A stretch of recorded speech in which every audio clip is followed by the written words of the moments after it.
Estou aqui na 34ª edição do Minas Trend, como você bem disse, termina hoje, a gente já está com alguns estandes sendo desmontados pelos lojistas, ainda temos palestras rolando e uma das palestras que acabou agora mesmo foi da Angélica Coelho, ela que é líder do Inova Moda Digital, que é uma parceria do Senai CETICT com o Sebrae Nacional. Então ela trouxe uma palestra falando das tendências de moda para 2026, 2027, estações de primavera e verão. Seja bem-vinda, Angélica. Obrigada pelo convite, por convidar a gente aqui para falar um pouquinho mais dessa temporada. Me conta o que a gente vai ter então, o que está na cabeça aí das pessoas, dos criadores de moda para o fim do ano que vem. A gente traz uma temporada surpreendente. Primeiro, a gente consegue entender por que é surpreendente e um pouco diferente das últimas temporadas, tanto de outono e inverno, quanto as de primavera e verão. Principalmente com a grande dança de cadeiras que a gente teve nas grandes maisons. Então, a gente tem grandes diretores criativos novos estreando. Isso traz um refresco muito bem-vindo e esperado já há alguns meses pelo mercado de moda.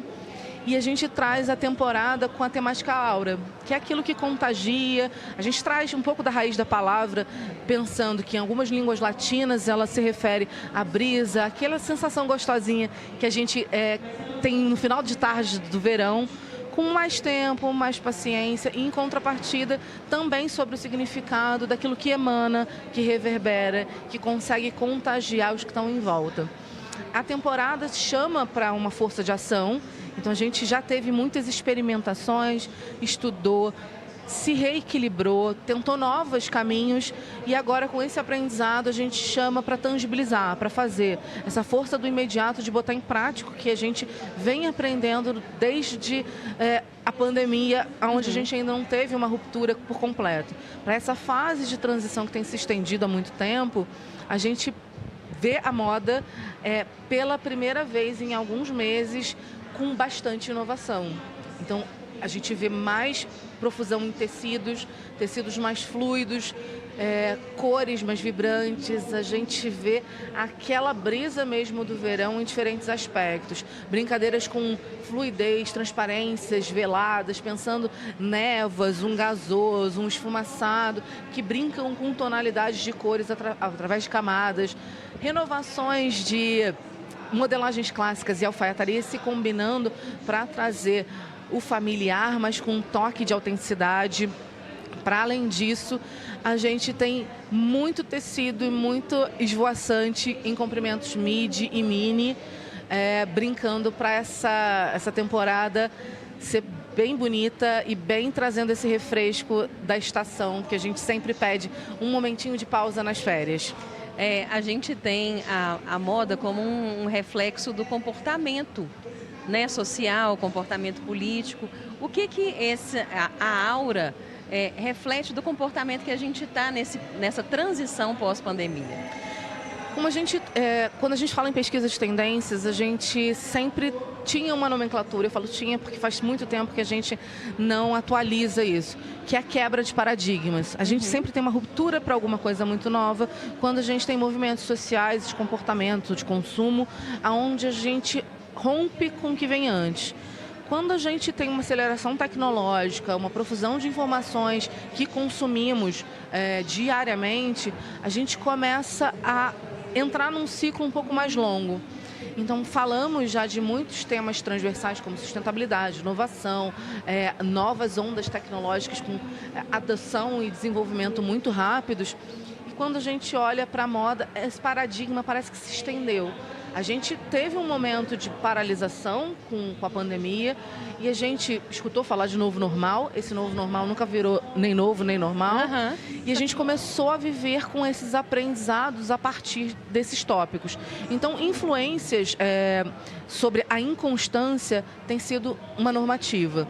São crises econômicas, geopolíticas, multipolares, novas potências, sociais, sustentáveis, e a gente está falando de aquecimento global e mudanças climáticas, tudo isso tem influenciado o mercado, não só de moda, mas o mercado como um todo.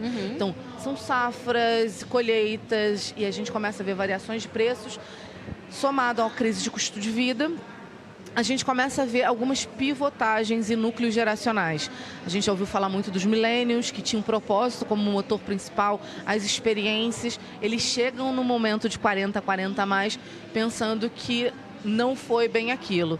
Eles conseguiram trazer grandes mudanças quando a gente fala de mercado de trabalho, mas em contrapartida a gente tem uma nova crise de meia-idade, onde a gente tem algumas frustrações, mas a gente não tem aquela segurança que gerações mais maduras tiveram para poder extravasar. Então, vira uma mudança de carreira, uma mudança de valores, uma mudança de propósito.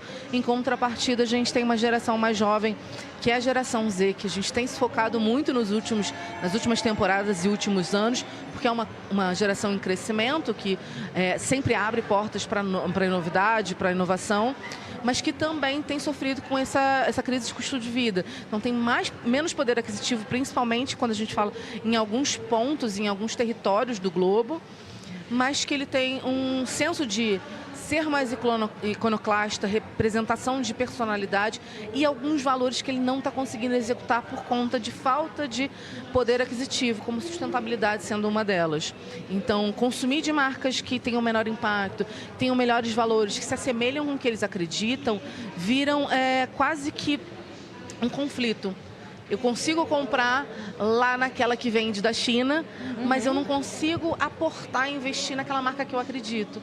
Então a gente está vendo a nascente de muitos projetos, principalmente encabeçados por esse grupo da geração Z, com novos modelos de negócio, como brechós ou curadoria online, fazendo conexão de várias comunidades e conseguindo acessar e buscar por preços melhores ofertas. A gente acaba unindo o útil ao agradável e acessando esses lugares.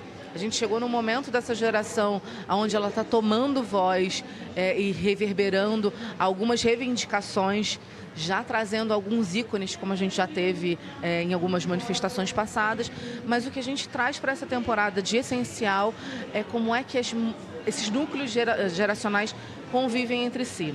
A gente tem gerações mais maduras com envelhecimento cada vez de maior qualidade, a gente tem uma estimativa de vida mais saudável, mais ativa, a gente tem gerações mais novas usando, e é um retrato literalmente brasileiro. Casas multigeracionais, quiçá multiespécies, porque a gente tem os pets, que são filhos, que são família, mas a gente convive com avós, com mães, com pais, com filhos, com bisnetos e netos, tudo no mesmo convívio. Então, esse consumo vem sobre níveis de socialização diferentes, e aí para marcas, estratégias de traduzir e entender emoções desse consumidor, oferecendo experiências sensoriais para além do cheiro, do olfato, tato, percepções e paladar, mas também trazendo soluções para essas casas, esses espaços de convivência, onde múltiplas gerações convivem ao mesmo tempo, tendo o mesmo contato com o produto em diferentes situações. Obrigada, Angélica, por todas essas explicações. Essa foi a Angélica Coelho, ela que é líder do Inova Moda Digital, que é um projeto do Senai CETICT, junto com o Sebrae Nacional.